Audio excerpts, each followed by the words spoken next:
പെയ്തൊഴിയാതെ. രചന സംഭാഷണം രുദ്രാരുദ്രപ്രിയ. ഭാഗം 11. രാജീവൻ ഹോസ്പിറ്റലിൽ തിരികെ ചെന്നിട്ട് 1-2 അർജൻറ്റ് കേസ് അറ്റൻഡ് ചെയ്യുവാൻ തുടങ്ങി. അതും കഴിഞ്ഞിട്ടാണ് വീട്ടിലേക്ക് പോയത്. അച്ഛനും ദേവുവും വരുമ്പോൾ നിമയും മണിക്കുട്ടിയും നല്ല ഉറക്കത്തിലായിരുന്നു. ഈ നേരത്ത് ചേച്ചിക്കൊരു ഉറക്കം പതിവില്ലാത്തതാണല്ലോ. ദേവു അതും പറഞ്ഞുകൊണ്ടാണ് മുറിയിലേക്ക് കയറി ചെന്നത്. ടേബിളിനോരത്തായി നിറയെ പാക്കറ്റുകൾ അടുക്കി വെച്ചിരിക്കുന്നത് അവൾ കണ്ടു. ചേച്ചി ഇന്ന് ഷോപ്പിങ്ങിന് പോയോ? സാധാരണ അത് പതിവില്ലാത്തതാണല്ലോ. എപ്പോഴും ദേവുവിനെയും കൂട്ടിയാണ് ഷോപ്പിങ്ങിന് പോകുന്നത്. 2 പേരും കൂടി അല്ലാതെ ഇന്ന് വരെ നിമ ഒറ്റയ്ക്ക് പോയിട്ടില്ല. ദേവുവിന് പെട്ടെന്ന് സങ്കടം തോന്നി. അവൾ മുറിയിൽ നിന്നിറങ്ങി നേരെ അടുക്കളയിലേക്ക് പോയി. ചായക്കുള്ള പാലടുപ്പത്തേക്ക് വെച്ചു. 3 പേർക്കുള്ള ചായയും മണിക്കുട്ടിക്ക് പാലും കാച്ചി അതിൽ ഹോർലിക്സ് ഇട്ട് കലക്കി വെച്ചു. അപ്പോഴേക്കും നിമ ഉറക്കമുണർന്ന് അടുക്കളയിലേക്ക് വന്നിരുന്നു. ചേച്ചി എഴുന്നേറ്റോ? ഞാൻ ചായയുമായി വരാൻ തുടങ്ങിയതായിരുന്നു. ഈ സമയത്ത് ഒരു ഉറക്കം പതിവില്ലാത്തതാണല്ലോ. പിന്നെ എന്തു പറ്റി? ചേച്ചി ചായ കുടിക്ക്, ഞാൻ അച്ഛനുള്ള ചായ കൊണ്ട് കൊടുത്തിട്ട് വരാം. ദേവു ഒരു കപ്പ് ചായ നിമയുടെ കയ്യിലേക്ക് വെച്ചു കൊടുത്തിട്ട് അച്ഛനുള്ള ചായയുമായി മുറിയിലേക്ക് പോയി. നിമ എഴുന്നേറ്റോ മോളെ? എഴുന്നേറ്റച്ചാ, ഞാനിപ്പോൾ ചായ കൊടുത്തിട്ട് അച്ഛൻ്റെ അടുത്തേക്ക് വന്നതേ ഉള്ളൂ. അവൾക്ക് അസുഖമൊന്നുമില്ലല്ലോ. സാധാരണ ഈ നേരത്തൊരു ഉറക്കം പതിവില്ലാത്തതാണ്. ഇല്ല അച്ഛാ, ചേച്ചിക്ക് കുഴപ്പമൊന്നുമില്ല. നിമ ചെല്ലുമ്പോൾ ദേവു എന്തോ വലിയ ആലോചനയിലാണ്. ഇതെന്താ, ചായ കുടിച്ചു കഴിഞ്ഞില്ലേ? നിമ വേഗം കയ്യിലിരുന്ന ബാക്കി ചായയും കൂടി കുടിച്ച് കപ്പ് അവിടെ വെച്ചു. ദേവുവിൻ്റെ കൈയും പിടിച്ച് മുറിയിലേക്ക് പോയി. കട്ടിലിൽ അവളെ ഇരുത്തി പാക്കറ്റുകൾ ഓരോന്നായി എടുത്തു. ഇതെന്താ ചേച്ചി, ഭയങ്കര ഷോപ്പിംഗ് ആയിരുന്നല്ലോ. ഇതൊന്നും ഞാൻ വാങ്ങിയതല്ല, മണിക്കുട്ടിയുടെ അച്ഛൻ വാങ്ങിത്തന്നതാണ്. മോളെ കാണണമെന്ന് പറഞ്ഞാണ് കൂടെ ഹോസ്പിറ്റലിൽ കൊണ്ടുപോയത്. അപ്പോഴേക്കും അവളെയും കൂട്ടി പുറത്തേക്ക് പോകണമെന്നായി. അച്ഛനും മോളും കൂടി പോയി വരാൻ പറഞ്ഞപ്പോഴേക്കും ഞാനും കൂടി ചെല്ലണമെന്ന്. അവിടെ ചെന്ന് കഴിഞ്ഞപ്പോൾ ഇതെല്ലാം വാങ്ങി തന്നു. എത്ര വേണ്ടെന്ന് പറഞ്ഞിട്ടും ഒന്നും വേണ്ടെങ്കിൽ വീട്ടിൽ കൊണ്ടുപോയി കത്തിച്ച് കളയാൻ. ആണോ? ഇതെല്ലാം രാജീവേട്ടൻ വാങ്ങി തന്നതാണോ? ദേവു ഓരോ പാക്കറ്റുകളായി പൊട്ടിച്ചു നോക്കി. 5 കോട്ടൺ സാരിയാണ് ഉണ്ടായിരുന്നത്. അതെല്ലാം വളരെ ഭംഗിയുള്ള പ്രിൻ്റോട് കൂടിയത്. സാധാരണ നിമ വലിയ പ്രിൻ്റൊന്നും ഉപയോഗിക്കാറില്ല. അവളുടെ ടേസ്റ്റിനനുസരിച്ചുള്ള സാരികൾ തന്നെയാണ് എല്ലാം. ചുരിദാറിൻ്റെ പാക്കറ്റുകൾ പൊട്ടിച്ചു നോക്കിയപ്പോൾ അതും ഒന്നിനൊന്നിന് മെച്ചം. ദേവുവിന് സന്തോഷം അടക്കാനായില്ല. കണ്ടോ, ചേട്ടൻ ഇപ്പോഴും ചേച്ചിയോട് എന്ത് സ്നേഹമാണെന്ന്. നോക്കിയേ, ചേച്ചിയുടെ എല്ലാ ഇഷ്ടവും ചേട്ടൻ അറിയാം. അടുത്തായി മാറ്റിവെച്ചിരിക്കുന്ന വലിയൊരു പാക്കറ്റ് ദേവു എടുത്തു. അത് തുറന്നു നോക്കുമ്പോൾ അതിനുള്ളിൽ വില കൂടിയ ചുരിദാർ ഇരിക്കുന്നു. ഇതെന്താ ചേച്ചി പ്രത്യേകം മാറ്റി വെച്ചിരിക്കുന്നത്? ചേച്ചിക്ക് വല്ല ഫംഗ്ഷന് പോകുമ്പോൾ ഉടുക്കാൻ ചേട്ടൻ വാങ്ങി തന്നതാണോ? എനിക്ക് എല്ലാത്തിനേക്കാളും ഇതാണ് ഇഷ്ടപ്പെട്ടത് കൂടുതൽ. നല്ല ഭംഗിയുണ്ട് ചേച്ചി. കോളേജിൽ ഒരുപാട് പിള്ളേർക്ക് ഇതുപോലത്തെ മോഡലുകളുണ്ട്. ദേവു അതിൻ്റെ ഭംഗി തിരിച്ചും മറിച്ചു നോക്കി ആസ്വദിച്ചു. ആ ചുരിദാറുകളെല്ലാം നിനക്ക് നിൻ്റെ ഏട്ടൻ വാങ്ങി തന്നതാണ്. കോളേജിൽ പോകുമ്പോൾ നിനക്ക് ഉപയോഗിക്കാനായി. ആണോ ചേച്ചി? ഇതെല്ലാം എനിക്ക് വേണ്ടി വാങ്ങിയതാണോ? ദേവുവിന് വിശ്വാസം വരാത്തതുപോലെ ചോദിച്ചു. നിമ ബാഗിൽ നിന്നും ഒരു ബോക്സ് പുറത്തേക്കെടുത്തു. അതിൽ നിന്നും ദേവുവിന് വേണ്ടി വാങ്ങിയ മാലയെടുത്ത് അവളുടെ കയ്യിൽ കൊടുത്തു. ഇത് നിനക്ക് തരാൻ വേണ്ടി ഏട്ടൻ വാങ്ങിത്തന്നതാണ്. ആ മാലയും കൂടി കണ്ടതോടെ ദേവു കരച്ചിലായി. ചേട്ടന് നമ്മളോട് ഇത്രയും സ്നേഹം ഉണ്ടായിട്ടാണോ ഇത്രയും നാൾ നമ്മളെ കാണാതെ പിരിഞ്ഞിരുന്നത്? ദേവു വേഗം നിമയ്ക്ക് വാങ്ങിയ മാല കയ്യിലെടുത്ത് നോക്കി. കൊള്ളാം ചേച്ചി, നല്ല സെലക്ഷനാണ്. ദേവു തന്നെയാണ് ആ മാല നിമയുടെ കഴുത്തിലിട്ട് കൊടുത്തത്. നിമ രാജീവൻ ഏൽപ്പിച്ച പൊതിയെടുത്ത് ദേവുവിൻ്റെ കൈകളിലേക്ക് കൊടുത്തു. ഇത് അച്ഛന് വേണ്ടി വാങ്ങിയതാണ്. അച്ഛൻ്റെ കയ്യിൽ നേരിട്ട് കൊടുക്കുന്നതിന് വേണ്ടിയും അച്ഛനോട് സംസാരിക്കുന്നതിന് വേണ്ടിയും ഇവിടെ വന്നിരുന്നു. പക്ഷെ അച്ഛൻ ഉണ്ടായിരുന്നില്ല. അതുകൊണ്ട് എൻ്റെ കയ്യിൽ ഏൽപ്പിച്ചു അച്ഛന് കൊടുക്കാൻ. അത്രയും കൂടി ആയപ്പോൾ ദേവുവിന് സന്തോഷം അടക്കാനായില്ല. ചേച്ചി വാ, നമുക്കിത് അച്ഛന് കൊണ്ടുപോയി കൊടുക്കാം. എനിക്ക് ആകെ ഒരു വെപ്രാളം പോലെ മോളെ. അച്ഛൻ ഇനി എന്ത് കരുതും? പിന്നെ അച്ഛൻ എന്ത് കരുതാൻ? ചേച്ചിയുടെ കാമുകനൊന്നുമല്ലല്ലോ വാങ്ങി തന്നത്. ചേച്ചിയുടെ ഭർത്താവല്ലേ. നോക്കിക്കോ, അച്ഛന് വലിയ സന്തോഷമാവും ഇത് കാണുമ്പോൾ. മണിക്കുട്ടിയുടെ മാലയും വളയും കൊലുസും എല്ലാം ദേവ് സന്തോഷത്തോടു കൂടി തൊട്ടും തലോടിയും നോക്കി. ചിലപ്പോഴൊക്കെ ഒരുപാട് സങ്കടം തോന്നിയിട്ടുണ്ട്. അച്ഛനും ചേച്ചിയും ഞാനും മണിക്കുട്ടിയും മാത്രമായ ഒരു ജീവിതം. നമുക്ക് എന്തെങ്കിലും ഒന്ന് വന്നു പോയാൽ പോലും ആരുമില്ലല്ലോ എന്ന സങ്കടം. അപ്പോഴൊക്കെ ഞാൻ ചേട്ടനെ ഓർക്കുമായിരുന്നു. പിന്നെ ചേച്ചിയോട് ഇതൊന്നും പറഞ്ഞ് സങ്കടപ്പെടുത്തണ്ടെന്ന് കരുതി ഒന്നും പറയില്ല. ചേച്ചി, നമുക്ക് എന്തായാലും അച്ഛൻ്റെ അടുത്ത് കൊണ്ടുപോകാം. നിമയും കൂടി ദേവുവും കൂടി ചെല്ലുമ്പോൾ അച്ഛൻ എന്തോ വായിച്ചു കൊണ്ടിരിക്കുന്നു. രണ്ടുപേരെയും കണ്ട് അച്ഛൻ മുഖമുയർത്തി നോക്കി. എന്താ മക്കളെ? നിമ പാക്കറ്റ് അച്ഛൻ്റെ നേർക്ക് നീട്ടി. എന്താ മോളെ ഇത്? അച്ഛൻ അതൊന്ന് തുറന്നു നോക്ക്. നിമ കയ്യിൽ കൊടുത്ത പൊതി വാങ്ങി അയാൾ തുറന്നു നോക്കി. കസവിൻ്റെ ഷർട്ടുമുണ്ടുമായിരുന്നു അതിനുള്ളിൽ. എന്താ മോളെ, അച്ഛൻ ഇപ്പോൾ ഇങ്ങനെ ഒരു സമ്മാനം വാങ്ങിത്തരാൻ തോന്നിയത്? ഇത് ഞാൻ വാങ്ങിയതല്ല അച്ഛാ, മണിക്കുട്ടിയുടെ അച്ഛൻ വാങ്ങിത്തന്നതാണ്. രാഘവൻ വിശ്വാസം വരാത്തതുപോലെ നിമയുടെ മുഖത്തേക്ക് നോക്കി. അദ്ദേഹം ഇന്നിവിടെ അച്ഛനെ കാണാൻ വന്നിട്ടുണ്ടായിരുന്നു. ഇത് അച്ഛൻ്റെ കയ്യിൽ നേരിട്ട് കണ്ടു തന്ന് സംസാരിക്കാനാണ് വന്നത്. പക്ഷെ അച്ഛൻ ഇവിടെ ഉണ്ടായിരുന്നില്ല. നിമ കയ്യിൽ കൊടുത്ത പൊതിയുമായി ഒന്നും മിണ്ടാതെ രാഘവൻ മുറിക്കകത്തേക്ക് കയറി. അച്ഛൻ്റെ മൗനത്തിൻ്റെ അർത്ഥം എന്തെന്നറിയാതെ നിമയും ദേവുവും അവിടെ തന്നെ നിന്നു. അച്ഛനോട് മറ്റൊന്നും ചോദിക്കാതെ രണ്ടുപേരും അകത്തേക്ക് പോയി. രാവിലെ നിമ ചായയുമായി അച്ഛൻ്റെ മുറിയിലേക്ക് ചെന്നു. അവൾക്ക് ആദ്യമായി അച്ഛനോട് സംസാരിക്കാൻ വല്ലാത്ത വിഷമം തോന്നി. ചായ മേശമേൽ വെച്ച് നിമ അച്ഛൻ്റെ കാൽക്കീഴിലിരുന്നു. അച്ഛൻ അവളുടെ മുഖത്തേക്ക് നോക്കി. ഞാനിവിടെ വന്നിട്ട് അച്ഛൻ പലപ്പോഴും എന്നോട് രാജീവേട്ടനുമായി എന്തെങ്കിലും പ്രശ്നമുണ്ടോ എന്ന് ചോദിച്ചിരുന്നു. പക്ഷേ പറയുവാൻ കൃത്യമായ ഒരു മറുപടി എനിക്കില്ല. നിസ്സാര കാര്യങ്ങളിൽ ഈഗോ കോംപ്ലക്സ്. ഒരിക്കലും എന്നോട് ആ വീട്ടിൽ നിന്ന് ഇറങ്ങിപ്പോകാൻ രാജീവേട്ടൻ പറഞ്ഞിട്ടില്ല. എൻ്റെ എടുത്തുചാട്ടവും പക്വതയില്ലായ്മയും അത് ഞാൻ എൻ്റെ മോളുടെ ജീവിതത്തിലെ വിലപ്പെട്ട 3 വർഷങ്ങളാണ് കടന്നുപോയത്. അച്ഛൻ്റെ സ്നേഹം ഞാൻ എൻ്റെ കുഞ്ഞിനെ ഇല്ലാതാക്കി. ഇപ്പോൾ എനിക്കതിൽ സങ്കടമുണ്ടച്ചാ. രാജീവേട്ടൻ ഇപ്പോൾ ഞാൻ വർക്ക് ചെയ്യുന്ന ഹോസ്പിറ്റലിലാണ്. എനിക്ക് വേണ്ടിയാണ് ഇവിടേക്ക് വന്നതെന്ന് ഉറപ്പാണ്. ഞാനായി നഷ്ടപ്പെടുത്തിയ ജീവിതം ഒരിക്കൽ കൂടി എൻ്റെ കൺമുന്നിൽ കൊണ്ട് തന്നേക്കുവാണ് ഈശ്വരൻ.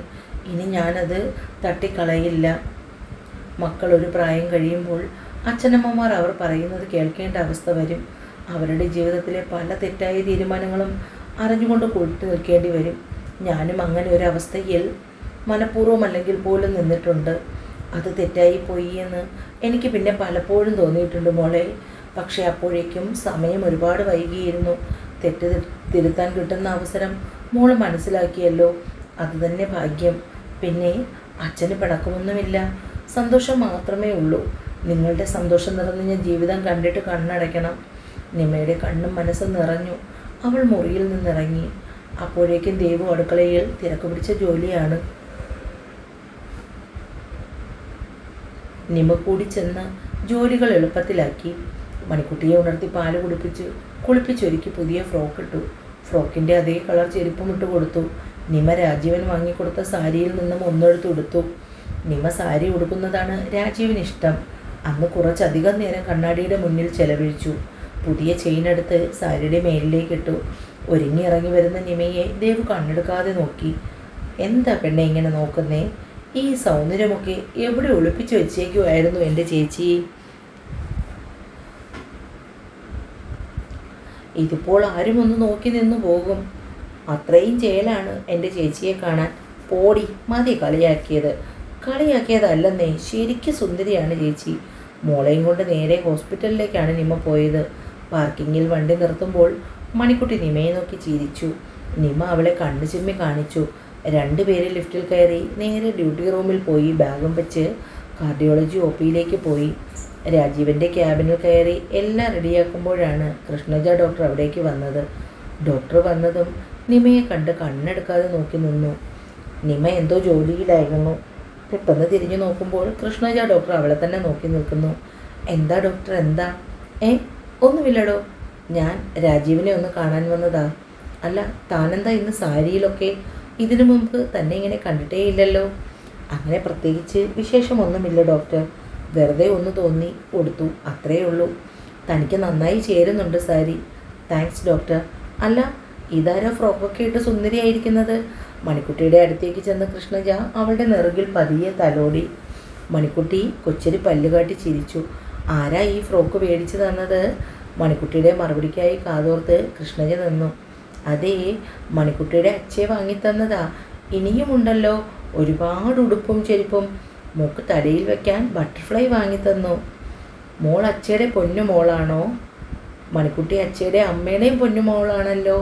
ഡോർ തുറന്ന് രാജീവൻ അകത്തേക്ക് കയറി വരുമ്പോൾ ആ സംസാരം അവിടെ അവസാനിച്ചിരുന്നു.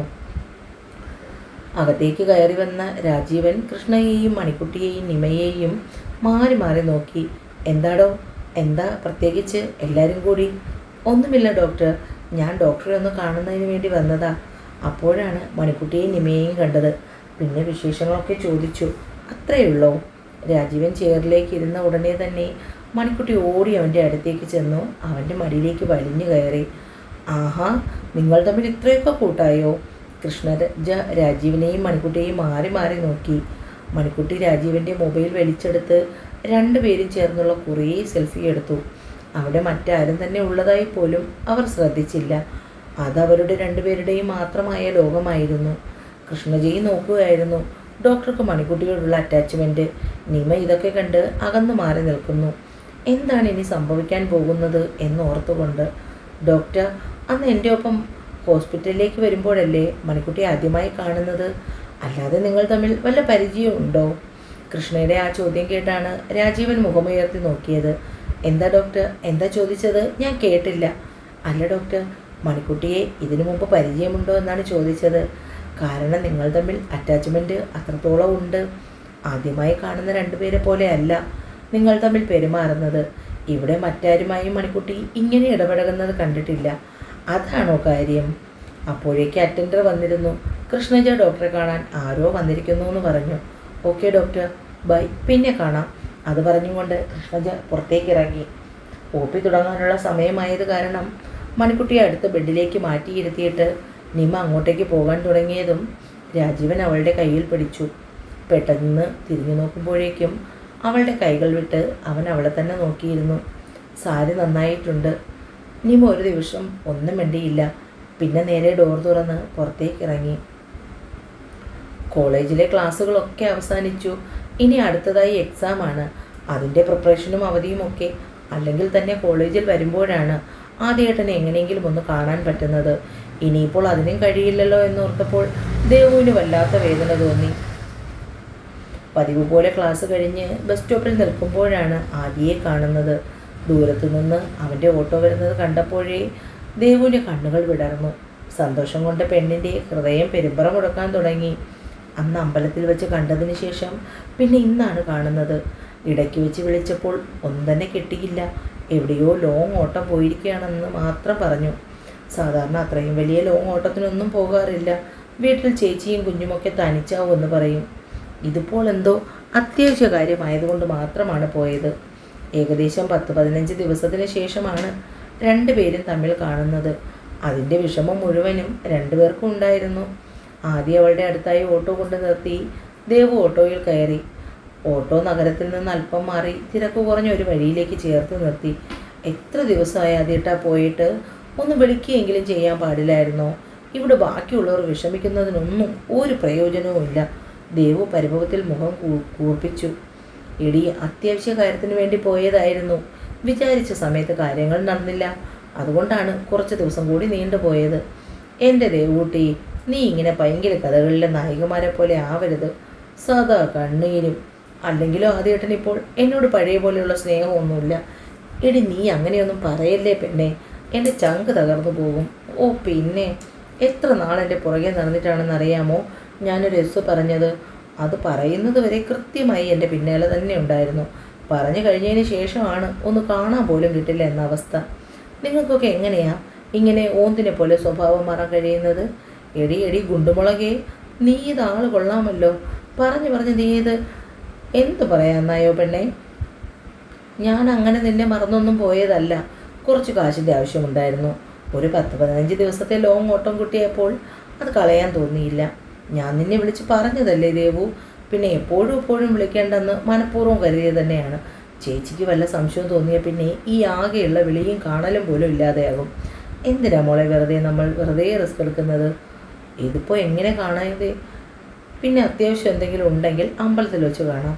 അങ്ങനെ എന്തെല്ലാം മാർഗങ്ങൾ നമുക്ക് സ്വീകരിക്കാം. പയ്യെ തിന്നാൽ പനയും തിന്നാമെന്ന് നീ കേട്ടിട്ടില്ലേ പെണ്ണെ? എന്ന് പറഞ്ഞ് പനയൊന്നും തിന്നാൻ നിൽക്കണ്ട നീ. ആദ്യേട്ടാ, ഇന്നത്തോടെ ക്ലാസ് കഴിഞ്ഞു. ഇനി സ്റ്റഡി ലീവാണ്. എക്സാമിന് ഹോൾ ടിക്കറ്റ് വാങ്ങാൻ മാത്രം വന്നാൽ മതി.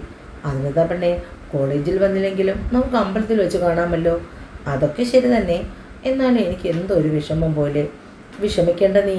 ഇങ്ങോട്ട് വന്ന വണ്ടിയിൽ കയറിയേ. നീ ഇപ്പോൾ തന്നെ ഒരുപാട് വൈകി.